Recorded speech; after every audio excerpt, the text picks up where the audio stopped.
Se liga só o que o Diego Bastos comentou. Olá Danilo, como você disse, caí de paraquedas aqui, seja muito bem-vindo e pelo cair de paraquedas significa que você está maratonando o canal mesmo, né? E acabei ficando. Parabéns pelo conteúdo, muito top. Como você pediu sugestão de assunto, gostaria que você falasse sobre as barrinhas de proteína e se seria indicado como lanche. O Diego aí, né, que tem uma lhama como uma foto que te representa, achei engraçado aqui também. E aí, vamos lá, se você, assim como o Diego, tem interesse se a barrinha de proteína estaria bem encaixada na sua dieta e se sim, em que momento que você deve encaixar, segue o vídeo. Fala galerinha, beleza? Danilo Pereira, médico do esporte, mais um vídeo aqui no canal. E aí, como no início, né? Se você caiu de paraquedas aqui agora, se liga que toda terça, quarta, quinta e sexta, às 6h30, tem vídeo novo sobre o mundo, sobre o universo da medicina esportiva. 6h30 da noite, né? E aí, muitas vezes, a maioria das vezes, os temas são escolhidos por vocês, assim como o Diego fez, e eu sempre pego a dúvida, trago um artigo científico para solidificar, né? Dar um reforço para as minhas orientações e vamos nessa, esse vai ser mais um deles. Então, o artigo, né, que eu peguei como base é esse aqui, que a gente vai até ultrapassar esses limites da pergunta. Por quê? Não só em relação à barrinha de proteína, mas também em relação à diferença de uma proteína sólida e uma proteína líquida. Qual das duas que a gente conseguiria ter uma melhor indução de recuperação, de sinalização para esse processo de hipertrofia muscular? Então, para ficar bem palpável, claro aqui para vocês, eu sempre gosto de fazer as analogias. E aí eu preciso repetir essa porque vai servir como base para esse entendimento desse artigo em específico. Nosso corpo é uma casa e essa casa você está em constante dano e reparo. Dano e reparo. Quando você faz uma sessão de exercício, você deu uma marretada, derrubou uma parede e aí você sinaliza para o seu pedreiro umas coisas que a gente chama de enzimas para fazer esse reparo e voltar àquele muro um pouco maior, um pouco mais forte e essa fibra muscular ser um pouco melhor. Esse processo você precisa ofertar algumas coisas que a gente chama de substratos: água, tijolo e cimento. Água é água, tijolo, proteína, cimento é o carboidrato. Então, no nosso corpo você coloca, assim como numa casa que você está fazendo reparo, você coloca água no cimento, faz a liga, sobe um tijolinho, você repara aquela fibra muscular, aquela área que foi danificada a partir do estímulo do exercício, beleza? Então, nesse processo de oferta desses caminhões de tijolos, a gente começa a ter a molécula da proteína que é fracionada e vai ser quebrada em aminoácidos. Então, quanto mais tempo você passar no seu sangue de concentração de aminoácidos mais elevados, você está criando um cenário positivo para que o seu pedreiro tenha um processo de reparo mais acelerado. Não é especificamente necessário você ficar comendo de 3 em 3 horas, mas a gente precisa estimar uma oferta diária de proteína. Então a gente tem uma zona média para a população aí que busca uma hipertrofia, que busca uma melhor performance de 1,6 a 2,2 gramas de proteína por cada quilo de peso. E algumas pessoas, só um breve parênteses, algumas pessoas já me perguntaram: Danilo, mas isso aí eu posso deixar mais acurado em relação à minha relação de massa muscular e massa de gordura? Isso é um fato.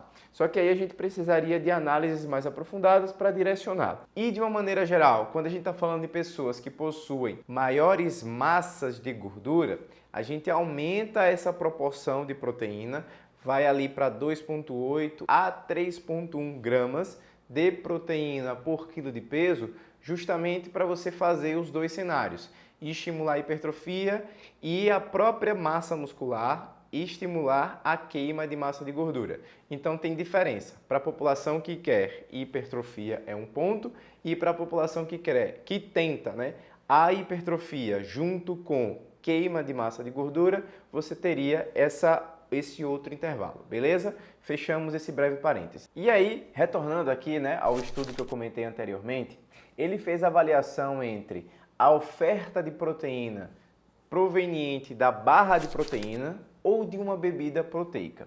Então, em dias alternados, em dias diferentes, os 12 participantes, seja de um lado e seja o outro, ingeriram 20 gramas de proteína do leite, através dessa barra de proteína ou através da bebida proteica.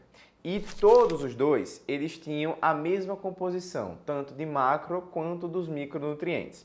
E algumas amostras, de sangue arterial foram coletadas em intervalos de tempos regulares, até 4 horas após a ingesta dessa proteína, justamente para avaliar o quê? O aumento pós-prandial da concentração de aminoácidos. Então, que negócio é esse aqui que eu falei? Quando você tem a ingesta da proteína, vamos pensar assim que a proteína é, na verdade, todo o caminhão. E os aminoácidos, eles são os tijolos. Eu vou pedir uma licença poética para a analogia que eu já faço. Então, quando você tem a oferta de proteína, é como se chegasse no seu corpo um caminhão de tijolo, beleza? E aí, esse caminhão, ele vai ser descarregado. Essa descarga, você vai ter uma constante oferta desses aminoácidos, que seriam os tijolos. Eu estou pensando aqui, talvez, o aminoácido representando o tijolo fica até melhor nas analogias daqui para frente. Pensei nisso exatamente agora. Está sendo um bate-papo meio brainstorm aqui, né? Vamos lá, deu uma viajada legal. Mas vamos voltar aqui nesse pensamento. E aí, eles observaram que tanto pela barra quanto pela bebida, está aparecendo no gráfico aqui, as concentrações dos aminoácidos, elas foram semelhantes. O que significa isso, Danilo? Que indiferente da fonte, da forma, da oferta de proteína, inclusive já tem vídeo aqui que eu falo sobre a proteína animal e a proteína vegetal, eu preciso que vocês entendam uma coisa: proteína é proteína, independente da fonte. Obviamente, esse estudo aqui, ele teve um cuidado de avaliar não só a oferta desses macro, também como a oferta dos micronutrientes. E por que eu estou falando isso? Quando a gente pega, e eu tive uma atenção aqui de pesquisar, por exemplo, uma oferta de proteína, barrinha de proteína em relação a preço, em relação a custo. Vamos lá. Tem essa barrinha de proteína da marca da IoPro. Para parênteses, eu não sou patrocinado por empresa, eu estou falando uma simples pesquisa aqui. E aí tem barra IoPro sabor chocolate da Nutrata, com 12 barras de 40 gramas pela Amazon, tá até uma promoção com menos de 38% de desconto, saindo a R$ 84. 12 barras. E aí o que acontece? Quando a gente vai olhar a composição, como que é dividido, quanto de proteína, quanto de carboidrato que tem em cada uma dessas barras, vejam só. Uma barrinha vai ter um total de 55 gramas, sendo que 15 gramas são de carboidratos, 15 gramas de proteínas. Se a gente for olhar para um ovo de galinha, um ovo vai ter mais ou menos 2 gramas, 3 gramas de carboidrato para 6, 7 gramas de proteína. Então, isso aqui, pelo menos atingindo a meta de proteína, com 2 ovos simples e comuns de galinha, você consegue ter a mesma oferta de proteína que uma barrinha vai ter.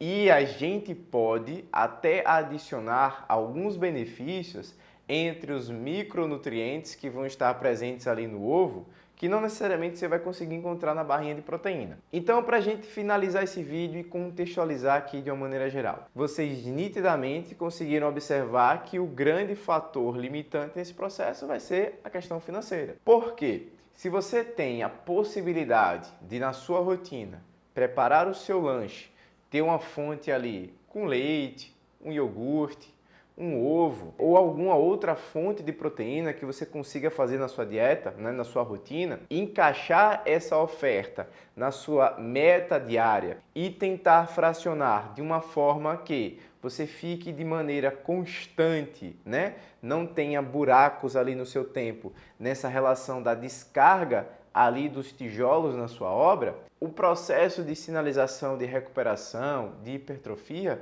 ele vai ser o mesmo independente dessa fonte de proteína que você está ofertando. Com um grande adendo que é não só observar os macro, mas também os micronutrientes, essas vitaminas, minerais, antioxidantes, que por vezes você não vai conseguir isolar no produto processado. Então, a resposta é um grande depende de quem você é, depende de qual é a sua rotina e depende de qual o seu objetivo. E se você chegou até aqui agora nesse vídeo, não esquece, deixa o seu like. Tem alguma dúvida, comentário sobre esse tema, sugestão de novos temas? Joga aqui, vamos ter o bate-papo. Eu vou deixar o link, tá, do artigo também para quem tiver maior curiosidade e se aprofundar mais no estudo. Vou deixar na descrição do vídeo. Não esquece de fazer a inscrição, ativa o sininho para não perder nenhum vídeo e vamos pro próximo.